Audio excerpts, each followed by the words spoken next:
Hi, I'm Christine Madera, author of the novel God and Drag, and I am with. Henry Sullivan. I am author of the novel Colosseum. Thought it would be a good idea for you to maybe talk a little bit why you came up with this target. So the topic is why stories seed what's possible for better or for worse, and then how fiction can create the emotional architecture for cultural, political, and technological change. So I had heard the author Kim Stanley Robinson, who he's a sci-fi writer. He's written The Ministry for the Future, New York 2140, and a whole slew of different books. And he talked about how fiction writers have the opportunity to help not only create good books, but create books that give people, their readers, a feeling state, like the feeling about what is possible and possible with a different, maybe beneficial technology, with a different way of governing ourselves that can be helpful that we just don't have any conception about. And for, things that can happen on a cultural, environmental, and other kinds of levels. Because it's really easy to imagine a dystopian world. We've have all kinds of dystopian sort of books from The Handmaid's Tale to 1984 to, these things that can help us imagine what bad things can happen. But we also, if we really want to create something different, we don't have as many stories that help to seed possibility or a future that could actually be helpful and good for us because we're not wired that way. So as fiction writers, he was saying that we have a particular opportunity and, I mean, from his viewpoint, responsibility to write stories that help people imagine what's possible in a good way so that we can begin to develop the emotional architecture to create those things. Is one way to understand the phrase feeling state, it sounds like inspiration. So you know how, I mean, you have an inspiring leader, somebody who comes along and basically like inspires a community of people to do something. Kennedy is like he's talked about that way. So many people who at this point are now kind of retiring from politics because it was so long ago. They'll say that Kennedy inspired them to get into politics, or Reagan, and a lot of those people again are retiring because this was so long ago. So by feeling state, it sounds like inspiration. Is that a good way to understand it? I understand it a little differently than inspiration. I think inspiration is like, even if you're talking about Kennedy, he inspired us to go to the moon, right? But Hmm. until we actually landed on the moon, we didn't have this emotional foundation of we are spacefaring people who have landed on the moon. So a feeling state to me is less about the inspiration about the idea and more about, having that as our part of our lived experience. And one of the things with fiction, at least the way that I listen to it, or I actually more audiobooks, so I listen to it or even read it, is that I like that it sort of seeds different realities within me so that as walking with the characters through a book, I can see how their world works, the world works, and have kind of a story element to it that seeds that possibility within me. So I think it's less about the inspiration of what is possible, where we can say, wow, yeah, we can get to the moon. Let's work toward that. And more like, yeah, we've been to the moon. That's part of who we are. And so it is the feeling state of who we actually are, and what is possible on our real life experiential basis more so than what is theoretical that we're being inspired to think about or do. At least So that's how it speaks to me. okay, so okay. So now that you respond to the possibility of inspiration being the meaning, some of the things that you said sort of remind me of how once Game of Thrones became a popular television show, Mhm. I was struck by how people in my life who loved the movie, who didn't read the novel, by the way, they Huh? didn't read any of the novels, but they loved the TV show. Huh? And I was struck by how some of these people don't pay any attention to politics, but they could tell you so many details about Westeros. So if Westeros almost for them was like an actual place, Mhm. and they knew who ruled what, when, where, Mhm. how, like who succeeded that person, which countries, which countries were allied with other countries. And so with feeling state, it almost sounds like what you're saying is in terms of you take an idea and you sort of expound on it the way we do in fiction, where like we create these real places or we create a complete coherent place Mhm. that's Yeah. coherent to some extent, Yeah. just like what's the other word for Gotham City? When people say Gotham City, they have something specific in mind, and they're not necessarily talking about New York. And so you take the idea and you make it real for people, even though the actual place never existed. It existed in the pages of these novels or, Mhm. you know, the screen of these movies or whatever. Is that what you mean? Yeah, similar to that. So that, once you build that story around a place, and I never actually saw the Game of Thrones TV. I got through 4.5 books and they killed off everybody I like, so I stopped reading. But I really enjoyed them while I was reading them until I didn't. But the same thing, like there's creating this world. And in this world where things are interacting in this world, people are living in this world, like the world makes sense for what it is. Hmm. And so for things like near future fiction, near future speculative fiction or sci-fi, things like that, where you're actually talking about a future world, whether it's 50 years in the future or 500 or 1,000 or whatever, Hmm. you're actually talking about the future in a way that people can resonate with in the moment. Hmm. And that's what I got from what he said and from what he writes, because he writes these kinds of novels where it's like seeding possibility and exploring, scenarios in which people experience different. Okay, some of them is like if New York 2140, New York is under like 30 feet of water or something like that. So Hmm. it's now like a water world. And, so how does that work out? And then the Ministry for the Future is sort of a worldwide ministry for the future that helps to guide the future and all the problems and different things for that. But it kind of gives you ideas like the scenario about New York being underwater is okay. So that's something people have talked about. How does that work? You kind of come into that like, oh, okay, so it may not be great, but these people have figured out a way to survive.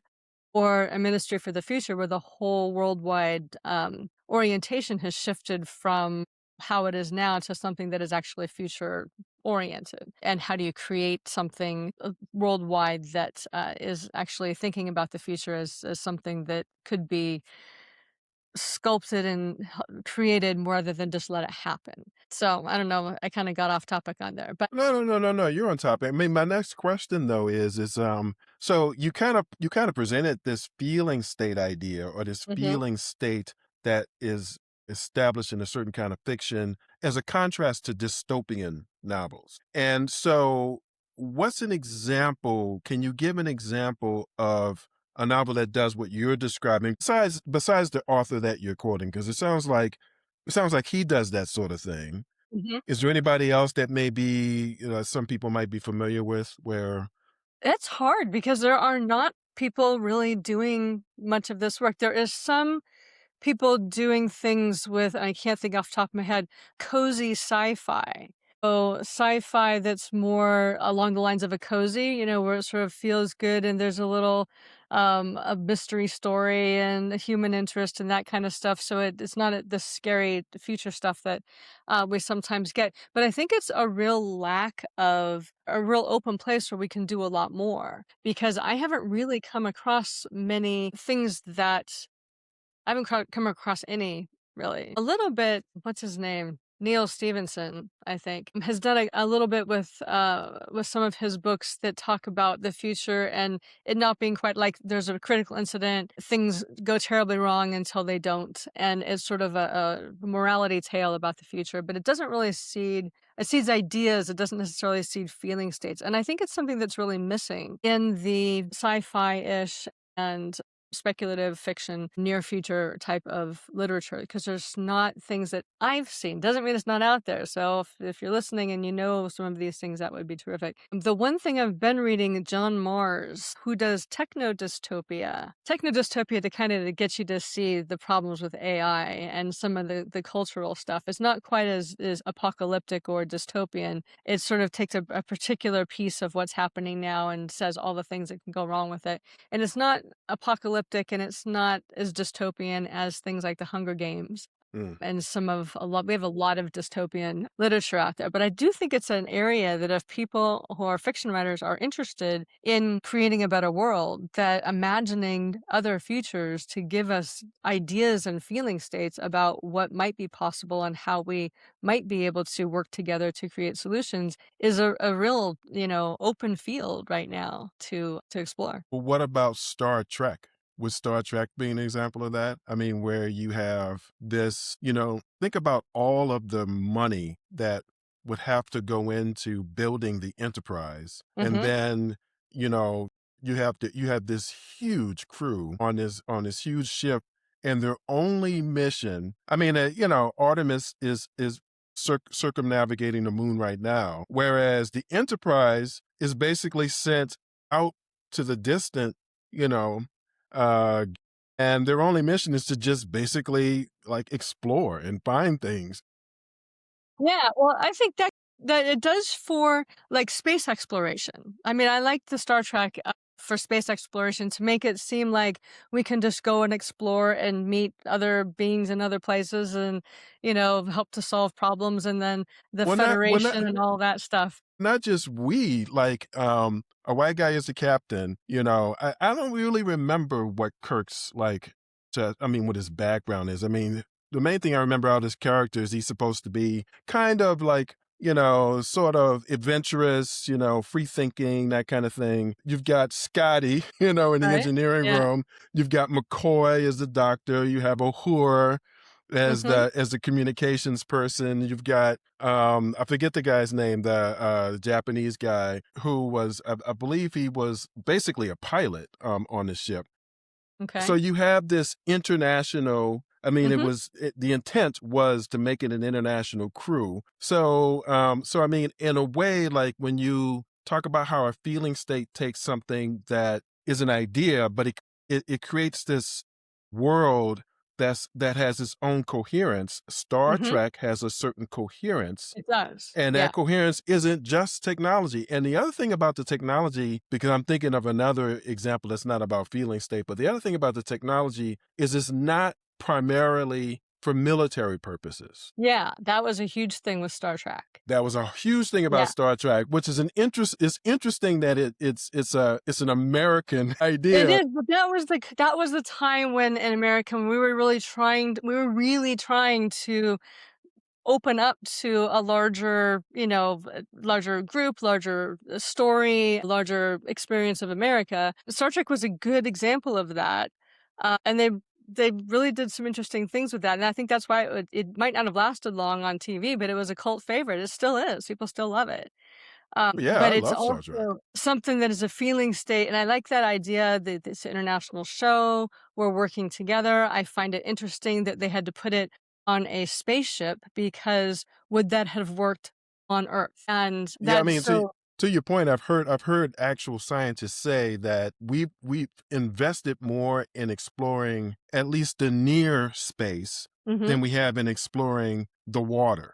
Like we don't know much about the planet Earth in terms of exploring the oceans. Most of Yeah, the Earth is yeah. water, going very, very deep in the Earth, and we just kind of speculate about like the core and all that kind of stuff, but we don't actually know. No, So to that's your true, but point, what I was meaning with that one is really, like, if you were to take that cast and put them in an Earth scenario, okay, yeah.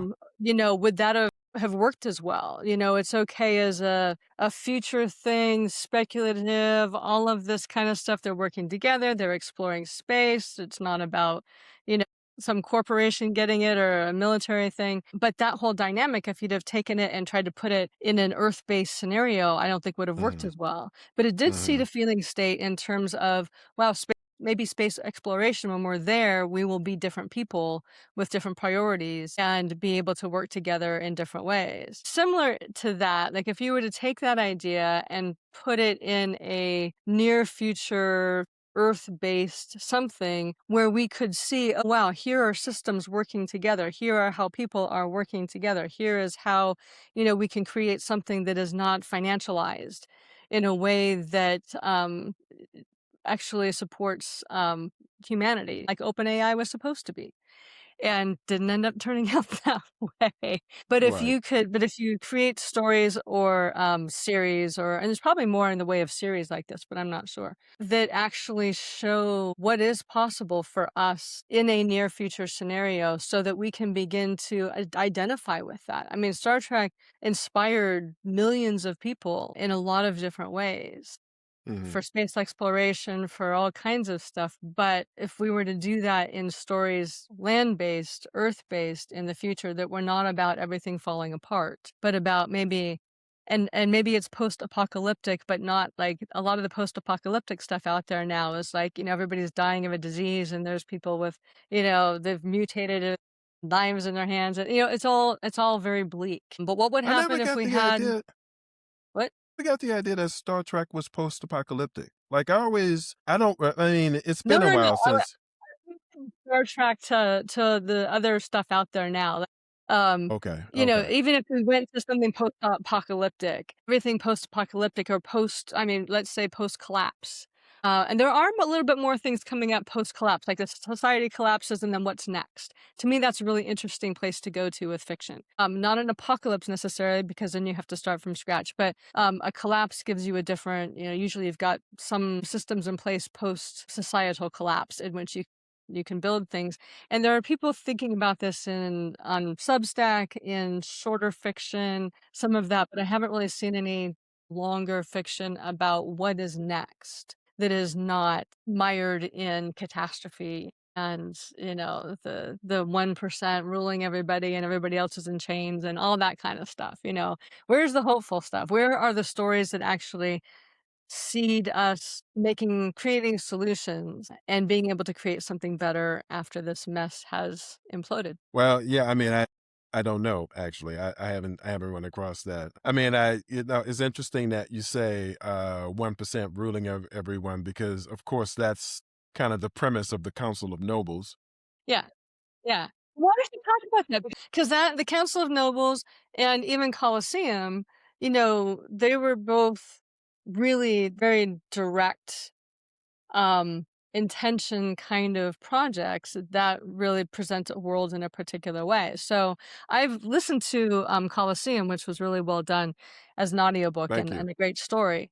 And I've not really gotten as into the Council of Nobles as deeply. But why don't you talk about those two a little bit and what your intentions are with those two? Well, I really appreciate we've already kind of established these two types of fiction where you have dystopian and I agree with you. So dystopian, I wouldn't necessarily say it is easy in a sense. It's kind of easy in the same way that when you have the threat of death in a story, well, the stakes are going to be high. It's like, okay, so the stakes are high.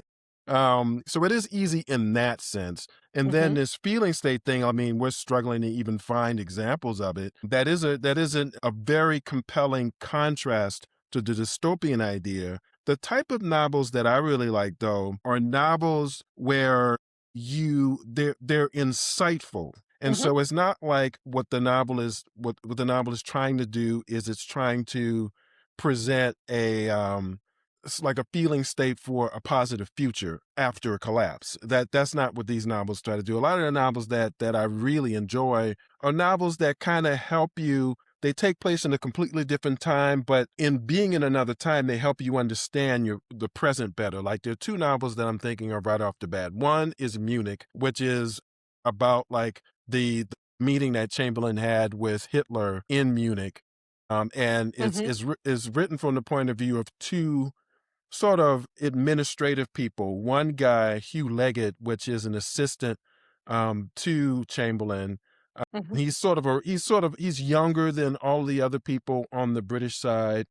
So he has a young family and everything. And there's another guy on in Germany at the time, he Paul, and he's sort of kind of at the bottom too, but he speaks a bunch of different languages and he's friends with Hugh. And so you're able to see the British side and the German side from the point of view of a person whose take on it is kind of from the bottom. Hmm. So you're able to see everything. And it's just amazing with that novel how the way that Robert Harris sort of portrays the dynamics in Nazi Germany. And like there's this one moment where Powell is talking to this guy who was part of the SS. And, Powell kind of has the attitude of Hitler's just bad for the country. It's like he's proud of Germany. He's proud to be German. And he's just like, we just got to get rid of this guy. In fact, he's part of a plot to try to murder him. Mm-hmm. And he's on a train that's going to Munich, where this meeting between Chamberlain and Hitler's about to happen, and he's really getting to talk to this SS guy like man to man. And at one point, he says like, "What did you do before all this happened?" This is what Powell asked the guy, and the guy was just like, "Well, I was a used car salesman." And then he kind of laughs and says, "Yeah, that's right. I didn't go to university like you fellows, and I don't speak all the languages you speak and everything. You all messed it up and everything." And it's just fascinating how similar that is to like the situation that we're dealing with now, where you have people Yes. who just have this chip on their shoulder about like basically the Enlightenment, about like, being having a liberal arts education, about being exposed to the world, about being open-minded. He just has a chip on his shoulder about that. And they're willing to literally like do these horrible things from that grievance. Yeah. Same thing. It's like, almost 100 years later. There Same there thing. are the parallels between now and then are just, it's glaring, Yeah, honestly, it's amazing. so many And ways. so that type of insight into the dynamics of people, because I enjoy historical fiction, not because I really consider myself to be a history buff, because Mhm. I tend not to care what the year is. I don't care what the year is. Don't tell me like who won what battle in what year. I don't really care. What I want to know is what was happening on the ground during the battles, what led up to it, what were the social dynamics. That's what I Right. actually want to know. Yeah. And Yeah. that's what I try to bring out in the Council of Nobles, and that's what I tried to bring out in Colosseum. And so with the Council of Nobles, the reason why you have this council is it just feels to me like that is a plausible, as you say, after the cataclysm, which everybody seems to see coming. It's so strange how you have this train wreck and nobody can stop it. I know, it's insane. I It's honestly. insane. I watched the conversation between Heather Cox Richardson and John Stewart. And like they were just like, yeah, the cataclysm is coming. Like everybody sees it, Mhm. but like you said, what are we gonna have when the dust settles on the other side of Yeah. this? And to me, the Council of Yeah. Nobles, I don't really intend it to be dystopian, to tell you the truth. That's why I have characters who are very idealistic. Mhm. I have characters whose idealism is why they oppose the council. Not so much, they're not trying to make the case that we're not economically stable Mm-mm. now because the council is, you have these 13 guys managing regional economies in the United States of America. That's not the thing that they oppose. What they oppose is a movement away from the core ideals of democratic ideals that we're used to, which Yeah. is we hold these truths to be self-evident, that all men are created equal, and we can build a diverse democratic system on the basis of that. Mhm. And so their opposition is rooted in. Okay. Now with Coliseum, it was the same sort of thing where the commercialism of the United States of America is reflected in a television show Mhm. where these former soldiers are using extremely advanced technology to basically do like a WWE sort of thing. I mean, they don't perform quite in the same sense because they have this armor on, but Yeah. at the same time, they don't really expect anybody to be hurt. It took an extreme event for a person to be injured, and even then the person was repaired, essentially. So commercializing something like that sort of represents one aspect or one problem in the United States of America, and then connecting that to an ideology that is motivating a lot of what's going on right now, Right. Christian Yeah. nationalism. That's what I was trying to show, and how like you have all these everyday shows that are connected to those two things. You don't normally think of them as being connected, but they actually are. And so like I said, What's that? I'm sorry? I said you did a really good job connecting those dots. I mean, it was Thank you. Thank you. nicely done. Yeah, thanks. So that's the kind of stuff. I mean, I'm producing the type of fiction that inspires me is essentially what a long, a short-winded way of saying that. And that's like that's what inspires you. And I think that's really important too, because it's easy to be blind to what's happening around you. But when Hmm. you have a book, whether it's historical or, near future or something that kind of shines a mirror on what's happening, you can make connect dots that you can't connect otherwise. I'm always really interested in about how systems work and how systems affect people and how people affect systems.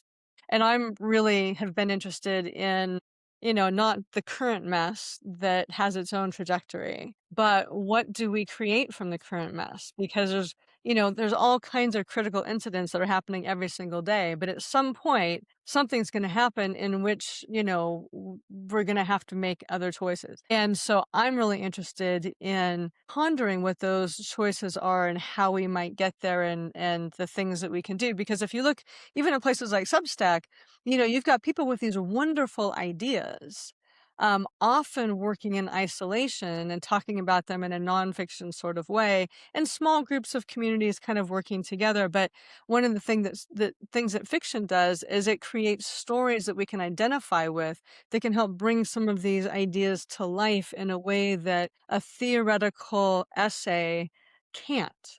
I And totally that's agree. what I want to read. Totally agree. I wanna write it, I wanna read it, like, I've got my other novel coming out, which is still sort of a historical-ish thing, and then I've got the YA series that I really wanna get to, but, there's just certain things that have to get done, Right. along the way. So, but I'm very excited about writing it, very excited about reading more of that. I think it would be wonderful for people who are fiction writers to kinda look at a lot of these amazing things that are happening and maybe even talk to people and begin to create future scenarios in which some of those things are actually functioning so that we can see what a functioning world might look like and have great stories within it. Because I think that's Well, one of the problems. Like, if you have a world that's working, what's the problem? But I think you can still have challenges and stories and issues even in systems that are basically functional. I'm glad that you said the last thing you said because I read the last post that you made about self-reflection and self-discovery. And I totally agree. And I think that more and more people, I wasn't surprised because actually I saw your post because Substack told me that somebody liked, it said my post, but since the conversation that you were actually referencing was a do with we were both listed as contributors, it turned out it was actually your Mhm, post. But I saw that somebody liked it and I was like, "Oh, let me check it out." And so it brought me to, the last thing that you wrote on Substack mhm. and posted in connection to one of our live streams. And I totally agree with it. And I think sometimes I feel like you said that you're a fan of Star Trek. Did you actually watch Star Wars? I did. So I'm not so much I mean, I like Star Trek. I am not a Trekkie, so you can't Okay. ask me, like, all the different kinds of Star Trek that Well, there are. I couldn't tell you. look, I But totally get you. I mean, I guess I'm more familiar with details because I spent more time, and these were my formative years watching Star Trek. I watched the movie Star Wars, but what I'm getting at and if you remember, the Death Star was kind of portrayed as almost like it looked like a planet, maybe a yeah, small planet, maybe a yeah. moon, but it looked like a Mhm, planet, right? yeah. This weapon. Mhm, So I was thinking about how if you can imagine the Death Star has 50 states, mhm, and within those 50 states, there are multiple counties, and within each county, there are multiple cities, and in each city, there are multiple blocks. I mean, mhm. that's a familiar setup for us, right? Yeah. And so the communities in the Death Star have schools and churches, and, they have hospitals and grocery stores and everything. The thing about that is these communities, you might have a subgroup. Like I've talked on all of our live streams about how it feels to me like the United States of America has these subgroups, like a civics subgroup, Mhm, people who feel and care about civics and pay attention to it and talk about it and maybe even have podcasts where they talk about it or whatever. But huh, that's not the dominant culture in America, civics. I mean, most people are kind of in this civic subculture they call most other people normies, which is a fascinating term to me because it's like members of this civic subgroup describing everybody else, people who don't follow the things that they follow, as normal, Mhm. which is fascinating. So you have all these other subgroups, you have religious subgroups and so Mhm. on. And so let's go back to the Death Star where you have like these communities. There's of course there's going to be a subgroup that's fully aware that they live on a weapon Mhm. and that everybody else in the universe has to contend with this weapon but them. Mhm. And I guess the point that I'm trying to make is everybody else outside of this subgroup, they may have different reasons to do the self-reflection, to do self-discovery, to try to like figure out how to gain more meaning in their lives. But since they're the only people in the galaxy Mhm. that don't have to worry about being blown to pieces by this weapon because they live in it, they sort of are doing all of that within a system that is threatening everybody else. And so even though you might have like a collapse or they might confront some sort of cataclysm, on the other side of it, unless somebody destroys the Death Star the way Luke Skywalker did with Mhm. his lucky shot, right? Unless somebody destroys the Death Star, that system will be there on the other side of the cataclysm. And of course, the Death Star is a great metaphor for the industrial military complex of the United States of America, of course. And Right. so it's like, it's easy to see the industrial military complex being on the other side of the cataclysm. And yet the rest of us sort of struggling to kind of come to some sort of, self-fulfillment to deal, to collect ourselves, to deal with whatever the cataclysm, brings about. But you have this Alright. system that's probably not going to go anywhere. Well, and I'm more hopeful than you are that because when I look out at the system as it is now, like, you can already see even within that there are potential there are little collapses happening, and I mean, even if you look at a generational thing, so you and I are in the same basic generation, and we were sort of brought up still in the sort of American dream thing, and we're kind of in that place where later career, we should have some of the American dream stuff, like a safe place to live and, some Mhm, savings and some of that kind of stuff.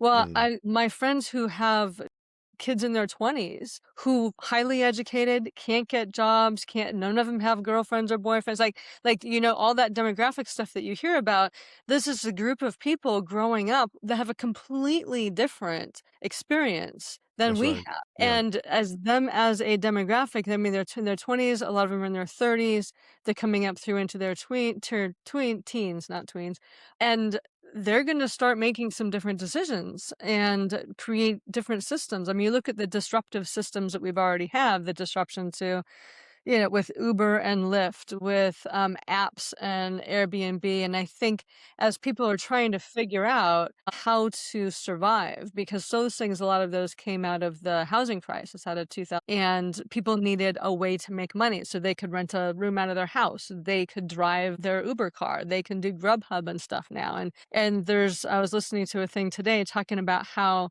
the lower paid jobs aren't being filled anymore by anybody because nobody wants to do the work because it's much easier to, drive for Uber or Grubhub when you want to and still have control of your life. If you're not going to get paid that much anyway, why would you do it at a low paid grunt job where somebody's ruling your life when you can do it on your own time when you want to do it? And I right, think there's going to be more and more disruption to that. And the whole over financialization and things in our systems are really pulling out the threads that are holding those systems together. So, healthcare, education, all of these things, like they're all basically on the brink of scrambling to try to hold the systems in place. But at some point, now if we don't have the Affordable Care Act and you don't have people buying into that, the insurance market falls down. Right now, there was an announcement said, "Well, we can't support Medicare or Medicaid, or we can't support Americans because we have to fight these wars. So we're going to start pulling money out of the social safety nets to start funding this war of choice that we're in." And so that's going to begin to degrade things to the point that they're just gone. They're they're gone. So I do think that as some of those things fall and get reorganized, because they're going to have to get reorganized, that our collective way of organizing is going to have to change. A So lot of so the it go ahead. so it sounds like what you're saying is that because as a matter of fact, I was just listening to a podcast before we came on, and just almost as an aside, the Democratic Socialists of America was sort of mentioned as this, this positive alternative. And it sounds like what you're getting at is people coming into their 20s with all they have available is this gig economy. That's what you're talking about with, like, Uber and Lyft and Grubhub and everything, and realistic expectation that they'll ever own a home unless they inherit the Yeah. money or inherit the house or Oh inherit yeah. the Or the house. inheritance house. Yeah. And just all these other problems, and you have the prediction markets where Kelsey's CEO is talking about, we basically want to monetize everything. So you can literally just bet on anything. And you feel like there's going to be a huge backlash I think to there will those be types a of things. reckoning. I don't A think it's I reckoning. think it is a reckoning. I think Okay. and wreck in terms of reckoning too. Okay. Okay. Because when, if you look at the little fragile threads holding together so many of the things that have been financialized, so you look at the Mhm. debt markets, right? So you've got something and they're leveraged out 10, 15 times with the same value structure. Yeah, yeah, yeah, yeah, exactly. So one little pull of that thread and that whole debt market thing falls. What are this? They call it private Oh, private ec private capitalization. Well, the private debt market. There's for Mhm. people who could not, mostly businesses, and this is the thing that's Uh-huh. like it goes mostly with businesses who can't get bank loans, and they're not big enough to basically run stock things. But they have gone to private capital. But then Mhm. private capital then bundles those, is like the housing thing, bundles those together and sells it to another private capital thing that bundles those together, so it tells it to another private capital thing that bundles it and sells it to your retirement as a retirement vehicle for Mhm. cities, for states, for teachers unions and things like that. Well, Mhm. when that original capital investment or capital value implodes somehow, all of the things that belong to it or extended from it also begin to collapse, just like the housing market. So, or the 2008 thing. And that's happened in not just housing, but all over the economy. And so if things begin to crumble and fall, then that's a lot of things happening at one time where you're going to have to restructure in various ways. And let's see, you mentioned something else. Oh, the poly market, Mhm. the prediction market things, between with AI and prediction markets, this is the novel I want to read. This is totally dystopian, but I really want somebody to start, and this is actually happening in real life. Like, there was a bet made or a few bets made about when we were going to invade Iran. And so you have people who might have known that or might have instigated. So at what point do you have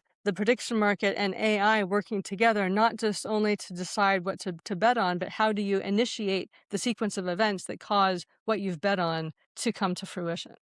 Mhm. Yeah. And Yeah. I mean, I'm not the person to write that novel, but man, I really want to read it. So somebody write that and send it to me because I really want to read that. It gives us a better understanding and feeling state of what some of these things can be because, you think about the poly market, or a lot of people will think about the poly market over here. Oh, it's just a way of betting and all of that. And then there's the politics over here and finances over here, but it's all together in a poly market, and AI together pull all of those things into one giant catastrophe just waiting to happen. Mhm. Yeah, no, I totally agree with you. I totally agree with you. So yeah, I mean, I do have scenes like that in the Council of Nobles, but they're not going Good. into the kinds of details that you're talking about. But I I'll want a send you the big links juicy novel. I want a big juicy novel that talks about that. I really about do. specifically about that. Huh? Okay, I got you. I want the poly market, AI, the whole instigating of stuff, the reckoning about it, yeah, I want all that. And a really good story too. And a good Interesting. narrator because I like audiobooks. Okay, all right. I will put my order in to whoever wants to write that.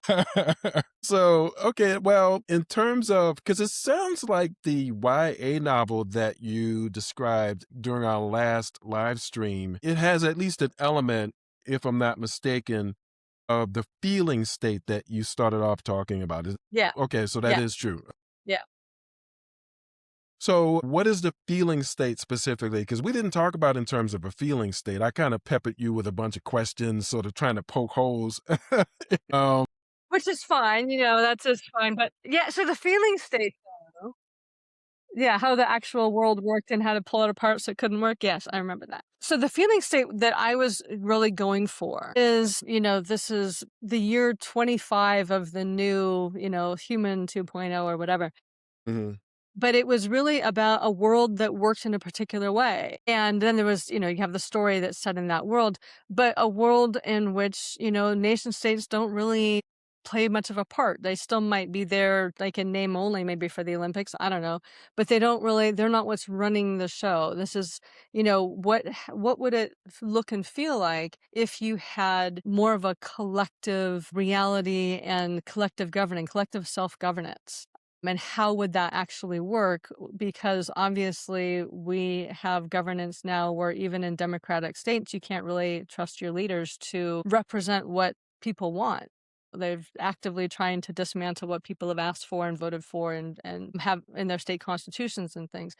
mhm, So how do you create that? And that took a long time to try to figure out how that might work. It really did take a lot of thought. And this was the thing that I went away with and why I like the feeling state idea and why I think novelists are part of creating that is because it's really hard to think outside of the systems that we have now. It's hard to mhm. think outside of the monetary system, the corporate system, and the governance systems that we have. We can think about them differently, but if we were to start from a blank slate, how do you create something that is responsive and that is actually from the bottom up, that actually could use technology to improve the world and the lives of people and do this in a way where everybody has a say? And it took a long time to like, well, how would that work? I have no idea. And so I created a world in which it worked in a particular way, not because I think the world should work that way, but because it gives people an idea of like, oh, like if I can see a contrast between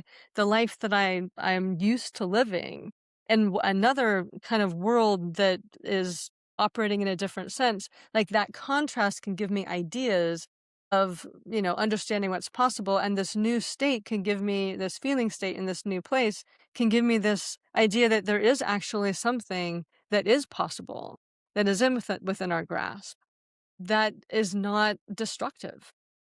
Now, isn't collective self-governance one way to describe democratic socialism? I think all of our isms are just like lipstick on a pig, honestly. Hmm.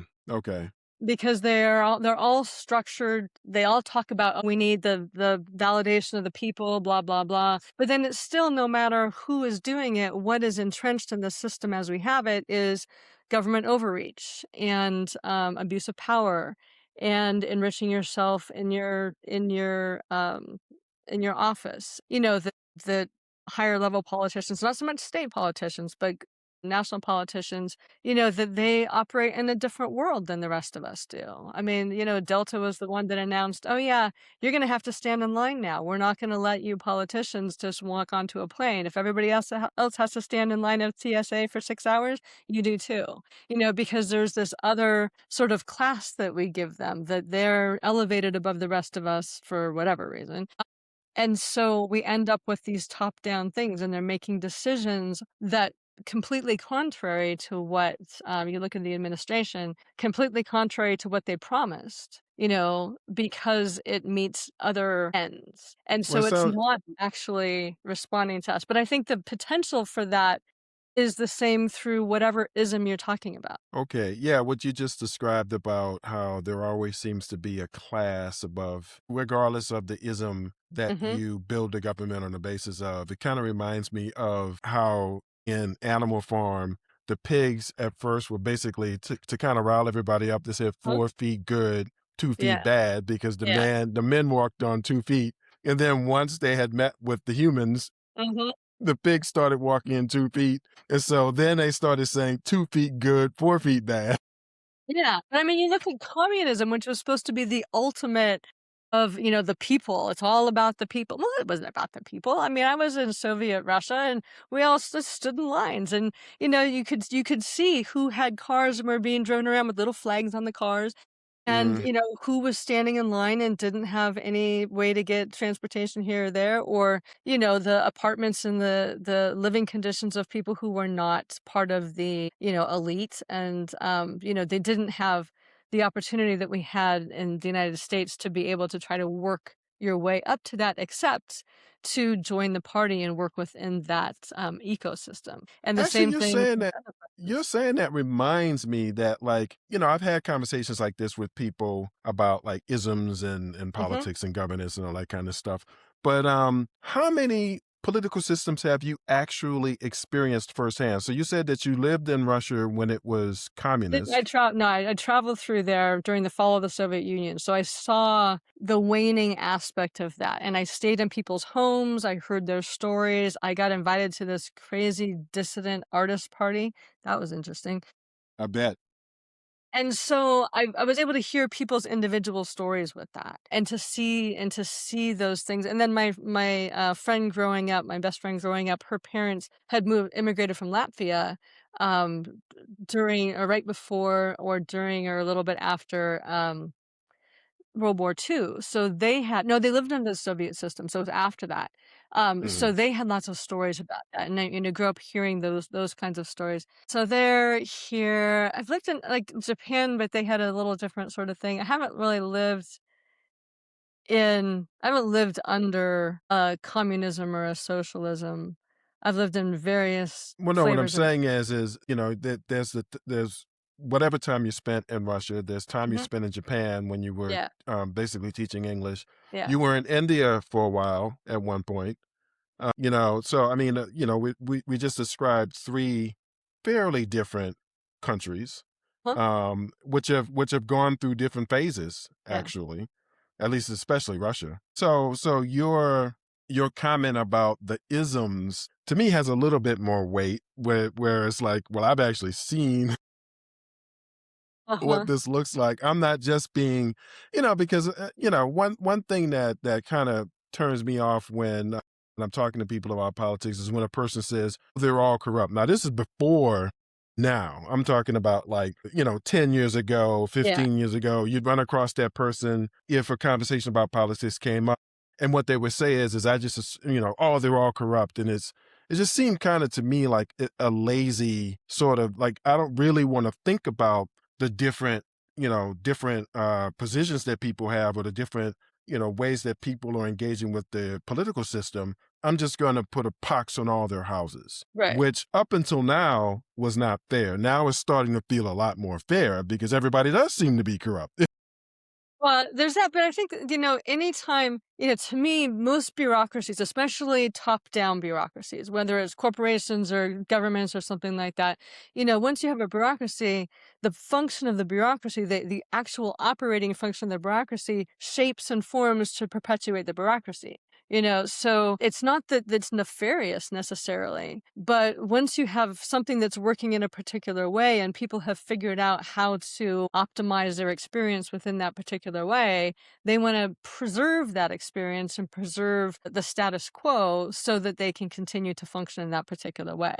We're Yeah, just kind of seeing I think the that's the point that Tolstoy was trying to make about yeah, bureaucracy. I believe so. yeah.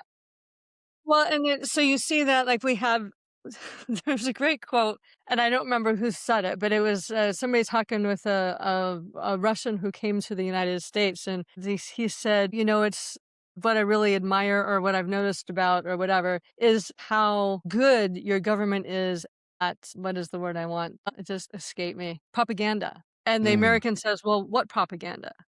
And so we have so absorbed it. We have so absorbed our story, as until more recently, where now we're kind of arguing a little bit more against it, but so absorbed our story as and internalized it as sort of the beacon on the hill that we don't really see that so much of it is a story about preserving power. Mm. Yeah, that And is that's definitely where in true. any ism you have, as soon as somebody gets in power who wants to really keep that power or expand their power, all of a sudden, the mechanisms begin to shift to actually perpetuate that power. And I'm not just talking about our current administration. This has been an Mhm. escalating thing in different ways in different administrations for different reasons. And now now it's just like this is how we're working now. And so there's no hiding it, no apologies, no nothing. It's just like this is who we are now. Well, the one thing that, you know, I was sort of leading to and asking you questions about your YA novel and the world that you're trying to build there was it just started to feel to me like, I mean, you know, it's not like I have a problem with a happy society. I mean, a happy society would be great.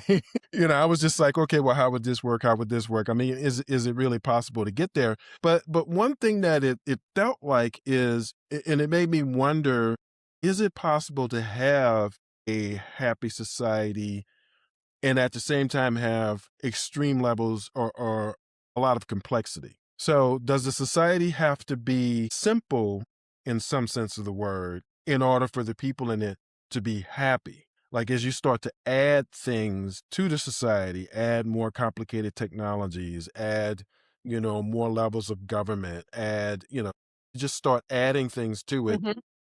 does that invariably lead to less and less happiness? I guess is the thing that I'm wondering. I don't know. I like not to think so. I like to think that if we have levels of technology that we use Mhm, in ways that help to increase my personal, thing that I go back to with my YA novel, personal and collective well-being, that mhm. as things get more complex, it doesn't become more oppressive. That gets more complex, but technology is able to help us manage that complexity because we're not using it to have power over anybody. We're using it as a way to just allow people to live lives in different ways. And it's interesting that we've had these rulings in the last couple days about Facebook and YouTube and things like that. And the interesting thing is, and I tell this to people too, that the problem is that the algorithm, not Right. necessarily the platform. But if you were Yeah, to take exactly. something as big as Meta or YouTube and you were to optimize the algorithm for Positivity. maximizing well-being, Mhm. you could transform all kinds of stuff. Now, you might not have people doom scrolling, which is probably a good thing, but you would also the things that you would optimize is you would have people actually trying to create content that optimizes or that matches that optimization for well-being. So, right now it's all about how do we, create the most outrage? How do you get the most Right, right, right. stuff? And we optimize for that. But if you were to change, I mean, a simple change of the algorithm could change everything. Well, And well, that's so it. Well, that's exactly what I had in mind. In that, was it a live stream or I think it was our first live stream where I threw out an idea just to get your feedback Mhm, on it, and it was about how I started off the end point. My end point was people are doing exactly what you just described, where mhm, people are encouraged. They want to record mhm, themselves yeah, stating what their values are in values as virtues, mhm, not vices, but right, virtues. And mhm, they wanted to do that. And then I started at that end point and I was like, to get there, I believe this is a system that would produce that. But basically, that end point is exactly what I had in mind, like you said, where people, instead of, I mean, in a way, we are sort of encouraged to do that because people, if you post a picture of your dog or your cat, mhm, you're gonna get a lot more engagement. You're just gonna because yeah. people love dogs and they love cats. Right, and that's a You particular know, kind of engagement, but a I, lot of I the agree. stuff I agree. that, is the addictive thing, and the addictive aspect of it is that it keeps triggering the same biochemistry in your body, and Hmm.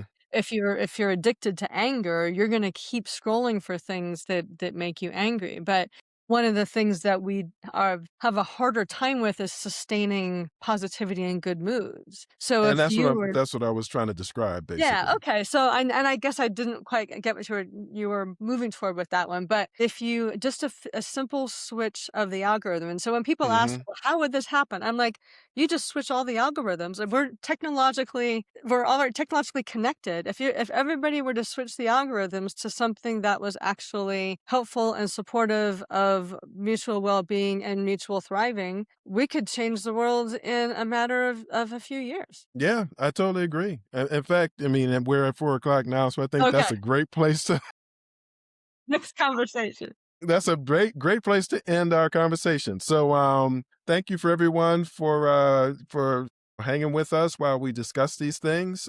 We meet every 2 weeks, so we'll be meeting again 2 weeks from now on Friday at 3 o'clock. Great.